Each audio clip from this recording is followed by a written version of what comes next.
10 November 1949 সালে চট্টগ্রামের উত্তর কাট্টলিস্থ পাহাড়তলীর নাজির বাড়িতে এক সম্ভ্রান্ত মুসলিম চৌধুরী পরিবারে জন্মগ্রহণ করেন আমির খসরু মাহমুদ। তার বাবা মাহমুদুন-নবী ছিলেন একজন বিশিষ্ট রাজনীতিবিদ এবং পূর্ব পাকিস্তান সরকারের মন্ত্রী। মাহমুদুন-নবী চৌধুরী পূর্ব পাকিস্তান আইনসভার সদস্যও ছিলেন। আমির খসরু মাহমুদ চট্টগ্রাম কলেজিয়েট স্কুল থেকে মাধ্যমিক শিক্ষা সম্পন্ন করেন। মাধ্যমিক শেষে তিনি চট্টগ্রাম কলেজ থেকে উচ্চ মাধ্যমিক সম্পন্ন করেন। পরবর্তীতে তিনি উচ্চশিক্ষার জন্য বিদেশে যান এবং যুক্তরাজ্য থেকে চার্টার্ড অ্যাকাউন্টেন্সি সম্পন্ন করেন। আমির খসরু মাহমুদের স্ত্রীর নাম তাহেরা খসরু আলম। তাহেরা খসরু আলম একজন ব্যবসায়ী। আমির খসরু মাহমুদ একজন চার্টার্ড অ্যাকাউন্টেন্ট। যুক্তরাজ্য থেকে এই ডিগ্রি অর্জনের পর তিনি দীর্ঘ সময় আর্থিক খাতে কাজ করেছেন। রাজনীতিতে আসার আগে তিনি একজন সফল ব্যবসায়ী ও শিল্পপতি হিসেবে পরিচিত ছিলেন।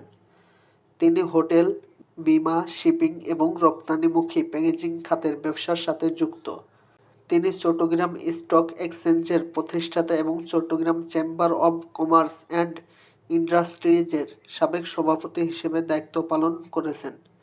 আমির খসরু মাহমুদ বাংলাদেশ জাতীয়তাবাদী দলের সর্বোচ্চ নীতি নির্ধারণী ফোরাম জাতীয় স্থায়ী কমিটির সদস্য। তিনি দলের আন্তর্জাতিক বিষয়ক উইং এবং বিভিন্ন গুরুত্বপূর্ণ নীতি নির্ধারণী উপকমিটির সাথেও যুক্ত ছিলেন।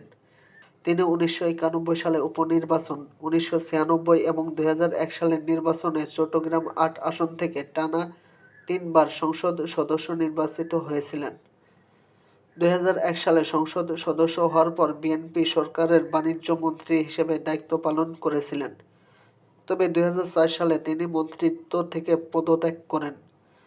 2026 সালের 12 ফেব্রুয়ারি অনুষ্ঠিত ত্রয়োদশ জাতীয় সংসদ নির্বাচনে তিনি চট্টগ্রাম 11 আসন থেকে বিএনপি-এর প্রার্থী হিসেবে বিপুল ভোটে নির্বাচিত হয়েছেন। নির্বাচনে জয়ের পর তিনি প্রধানমন্ত্রী তারেক রহমানের নেতৃত্বে গঠিত মন্ত্রিসভায় অর্থ ও পরিকল্পনা মন্ত্রী হিসেবে শপথ গ্রহণ করেন।